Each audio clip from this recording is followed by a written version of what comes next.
오늘도 우리 사는 이야기 찾아주셔서 감사합니다. 사연자분이 보내주신 이야기 시작해볼게요. 안녕하세요. 저는 30대 중반의 여성입니다. 직업은 변리사고 꽤 많은 돈을 저축해서 아파트까지 장만해 놓은 골드미스였습니다. 뭐 그렇다고 혼자 살 생각은 없었고 적당한 사람이 나타나면 결혼할 생각이었습니다. 하지만 확고한 제 인생과는 무자녀 딩크로 살 계획이었죠. 마침 생각과 뜻이 맞는 한 남자를 지인 소개로 만나게 되었고 저희는 1년 정도 연애를 하다가 결혼을 하게 되었습니다. 남편도 검사였고 저희는 주변에서 부러워하는 전문직 부부였습니다. 둘 다 바쁘게 사는 직업이었어도 퇴근하면 꼭 밥도 같이 사 먹고 주말이면 남편이 요리해주는 맛있는 음식을 먹을 수 있었습니다. 시댁도 부유해서 시부모님 두 분이 명절에는 해외여행도 다니시면서 저희에게 부담을 일절 주지 않으셨죠. 정말 100% 만족하는 결혼이었습니다. 남편도 자상하고 배려심 있고 약한 자에게 귀를 기울이는 누구보다 정의로운 검사였습니다. 전 그런 남편을 존경했고 마음 깊이 사랑했습니다. 그렇게 저희 부부의 사랑과 행복은 영원할 거라고 믿었습니다. 적어도 그날이 오기 전까지는요. 전 딩크로 살면서 아무 불만이 없었고 평생 자녀 없어도 살 수 있을 거라고 믿었는데 갑자기 남편이 아이를 갖고 싶다고 하더군요. 전 너무나 충격이 커서 놀랐고 설득해 보겠다고 마음을 먹고 그동안 우리가 얼마나 행복하게 잘 살았는지에 대해 조근조근 얘기를 해주며 양육에 필요한 돈과 에너지가 얼마나 중요한지에 대해서 말을 해주었습니다. 그런데 남편은 아이를 갖고 싶은 마음은 본능이고 아직 가임기가 지나지 않았는데 노력을 해볼 생각도 안 하냐면서 저를 비난하기 시작하더군요.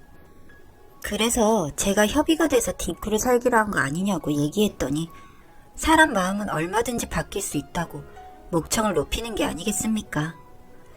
그 후로 정말 괴롭고 힘든 나날이 이어졌습니다. 밥도 같이 먹지 않고 각방을 쓰게 되고 전 남편과 눈도 마주치지 않게 되는 상황까지 이르렀죠. 아무래도 안 되겠다 싶어서 산부인과에 가서 상담을 받아보니 일단 검사를 받아보는 게 어떻겠냐고 하더라고요.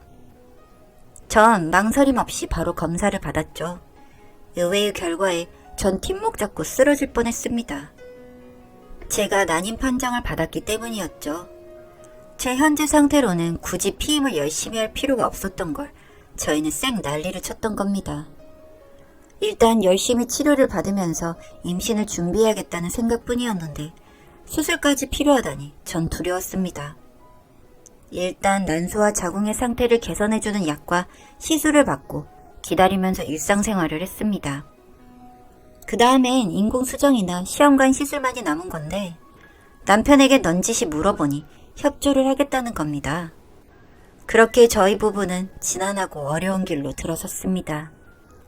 인공수정은 최대 할 수 있는 만큼 했고 시험관은 5회차까지도 실패를 하고 전 그만 깊은 우울증에 빠졌죠. 남편은 그때부터 역시나 심하게 방황을 하는 것 같았습니다. 저도 그 마음을 이해 못하는 건 아니지만 저는 위로와 마음의 치유가 필요했어요. 전 병가를 내고 보름간을 쉬었는데 사실 남편과 여행을 가고 싶었습니다. 그런데 해외 출장을 간다고 하더라고요. 캐리어 짐을 싸주고 전 저대로 혼자 이런저런 시간을 보냈죠. 정말 힘들어서 죽고 싶을 정도로 괴로웠습니다. 그렇게 출장에서 돌아온 후 남편은 더 말이 없어지고 어떨 때는 행방이 묘연한 적도 있었습니다. 전 처음으로 그를 의심하게 되었죠. 어찌 보면 당연한 것일 수도 있는 게 아이 낳는 문제로 크게 다툰 후 지금까지 서로 웃는 표정을 볼 수 없었으니까요. 그럼 처음부터 딩크에 대해 반대를 하든가 계속해서 힘든 상황이 이어지다 보니 저 역시도 화가 나면서 이런 상황이 황당하고 어이없다는 생각이 들었습니다. 그렇게 병가도 끝나고 저는 출근을 해서 야근까지 하던 날이었습니다. 남편에게 늦게 가니 저녁을 먼저 먹으라고 메시지를 남기고 자정이 넘어서 퇴근을 하게 되었죠. 정말 피곤해서 쓰러져 자고 싶은 생각뿐이었기 때문에 후다닥 주차를 하고 들어가려는데 남편과 어떤 여자가 나왔습니다. 그리고 여자를 차에 태우더니 어디론가 가는 것이었어요. 전 제 눈을 의심했습니다. 어떻게 이 시간에 그런 모습을 보이다니. 전 가슴이 터질 정도로 불안한 마음에 남편에게 전화를 걸었습니다. 그런데 자동 연결음으로 넘어갈 뿐 연결은 되지 않더군요. 뒤는 밟아야겠는데 저도 직장을 다녀야 했기 때문에 제가 직접 미행을 할 수도 없는 노릇이라 이 일 잘하는 흥신소에 사람을 붙였습니다. 그리고 3일이 되지 않아 드디어 그 여자가 누군지 알아냈습니다. 그 여자는 놀랍게도 남편의 첫사랑이었고 돌싱인 상간녀였습니다. 그 집에 거의 살다시피 하면서 들락거린 모양이더군요. 전 스트레스에 뇌에 피가 통하지 않아 실신지경으로 알아 누웠습니다. 무서운 생각에 잠을 설쳤고 끙끙 앓았습니다. 어떻게 해야 할까 하다가 일단은 남편과 얘기를 나눠보기로 했습니다. 그랬더니 놀라운 얘기를 꺼내더군요. 그 여자와의 사이에 아이가 있다는 겁니다. 지금 생후 3개월이라는 말을 하면서 미안하지만 헤어져달라고 애원을 했습니다. 남편이 절 두고 다른 여자와 아이가 있다고 말을 하는데도 전 믿기가 힘들었습니다. 어떻게 내 남편이 이럴 수 있나. 저와 다툴 무렵에 이미 그 여자는 임신 중이었다는 말이 되는 거니까요. 그러면서 집도 주고 재산 다 줄 테니 저와는 인연을 끊고 싶다는 겁니다. 눈물이 철철 흘러서 눈가에 피가 맺힐 지경이었습니다. 달래도 보고 윽박질러도 보고 다 해봤지만 저에겐 힘이 없었어요. 이미 갈 때까지 간 사이에 붙잡은들 무슨 소용이 있나 해서 남편 명의의 모든 재산을 받기로 하고 협의 이혼을 했습니다. 막판에는 손찌검까지 할 뻔해서 정이 다 떨어진 상태였거든요. 저는 그 남자가 그렇게 아이가 갖고 싶었다는 것을 몰랐습니다.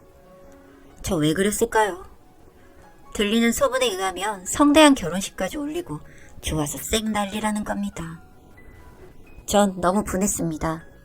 재산도 많고 사회적 지위도 높았지만 남편도 없었고 아이도 없는 혈혈단신 혼자였으니까요. 그즈음 남편이 하는 일에 무슨 일이 생겼는지 감찰반에 조사를 받으러 간다는 소식을 지인에게 듣게 되었습니다. 그 안에서 있던 비리가 있었는데 아무래도 남편이 그 일을 다 뒤집어 쓴 것 같다는 이야기였죠. 결국엔 해임당하고 그 여자와도 헤어졌다고 하더군요. 전 속이 시원하지도 슬프지도 않았습니다. 그냥 그런가 보다 하고 있었을 뿐이었죠.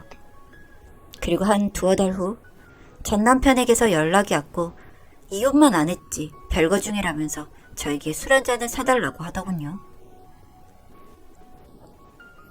마음 같아선 어이가 없기도 하고 미쳤나 싶기도 했지만 그래도 속이 속이겠나 싶어 술을 한 잔 사주었습니다. 그런데 정말 제정신이 아니었나 봅니다. 둘이 만나 술을 마셨던 그날 저와 전 남편은 동침을 했고 얼마 지나지 않아 제가 임신을 했다는 것을 알게 되었습니다. 그렇게 임신이 안 돼서 고생을 했던 저로서는 믿기 어려운 일이었죠. 이혼한 남편의 아이를 가진 저는 기쁘지 않았습니다. 아이를 볼모로 다시 그쪽 가정을 깨고 이어붙이고 싶지 않았거든요. 아니나 다를까 어떻게 알았는지 전 남편의 여자가 찾아와서 제 뺨을 올려 붙이더군요. 저더러 상간녀라고 하면서 죽여버리겠다는 겁니다. 첩이 첩골 못 본다는 말이 딱 맞더군요. 제가 그랬죠. 걱정 말라고. 당신 남편 절대 다시 안 볼 거라고 걱정 말라고 했습니다. 그리고 저도 똑같이 뺨을 때려주었습니다. 전에 못 때린 거 갚는 거라고. 시간이 지날수록 배는 불러가고 뱃속의 아기는 잘 자라고 있었습니다. 전 아이를 낳기로 결심했습니다. 경제적인 능력도 있었고 이혼녀지만 전 잘 키울 자신이 있었거든요. 그러던 중에 어느 날 누군가가 문을 두드리게 열었더니 그 앞에는 짐을 싸온 전 남편이 제 집 안으로 쳐들어왔습니다. 이게 무슨 짓이냐고 화내며 당장에 나가라고 했죠. 아이까지 뱃속에 있는데 스트레스 받고 싶지 않아서 나가지 않으면 경찰을 부르겠다고 했더니 갑자기 전 남편이 울면서 이야기를 시작하는 겁니다. 그 내용이라는 게 참 기가 막히고 코가 막혔는데 그 여자와 둘 사이에 아이가 알고 보니 친자가 아니라는 겁니다. 지나가던 개가 웃을 일이죠. 그리고는 저하고 재결합을 하고 싶다는데 법적으로는 그쪽이 혼인신고를 하지 않아서 가능하다는 개소리를 하는 거였습니다. 어이가 없어서 그날 그 일이 일어난 건 내가 실수한 게 맞지만 난 다 필요 없고 혼자 아이를 키울 생각이니까 말도 안 되는 소리 말고 잘 먹고 잘 살라고 제 눈앞에 나타나지 말라고 했습니다. 그런데도 미련을 못 버린 전 남편이 계속 집 앞을 서성이며 저를 협박하다시피 하길래 접근금지 가처분 신청을 냈고 전 집을 급히 다른 곳으로 집을 매입했습니다. 거의 밤보따리를 싸다시피 급하게 그곳을 떠나 이사를 하게 되었고 새로운 곳에서 제 마음의 안정을 찾게 되었습니다. 그리고 중간중간 스트레스 받을 일이 생겨서 아이가 잘못될까 걱정했는데 다행히 노산에 고위험 산모임에도 불구하고 순산을 했습니다. 지금 그 아이가 3살입니다. 전 남편은 아직도 행정소송을 하며 명예회복을 하겠다고 벼르고 있고 그 여자와는 완전히 갈라선 듯 했습니다. 차라리 그쪽에서 잘 살길 바랬지만 영 그 여자와의 믿음이 깨진 듯 보였습니다. 저런 말도 안 되는 일을 겪고 난 후 저는 현재 직장에 다니고 있고 그 직장에 있는 어린이집에 딸은 다니고 있습니다. 저와 같이 출퇴근을 하고 있어서 안심도 되고 이런 생활이 행복합니다. 정말 눈에 넣어도 안 아픈 예쁜 딸아이입니다. 그리고 아이를 키우면서 저에게는 없을 거라 생각했던 사랑이 찾아왔습니다. 별리사 커뮤니티에서 알게 된 남자인데 그동안에도 알고는 있었던 사이였는데 제가 아이가 있다는 것을 알고도 프로포즈를 해오더군요. 절 많이 사랑해주고 아껴주는 것은 물론이고 제 딸을 마치 자신의 아이처럼 예뻐해줍니다. 아직은 결혼을 결심하지 않은 상태이고 하게 되더라도 신중하게 더 오래 두고 보려고 합니다. 제 아이를 위해서 저는 더 강한 엄마가 되어 세상을 살아가려고요.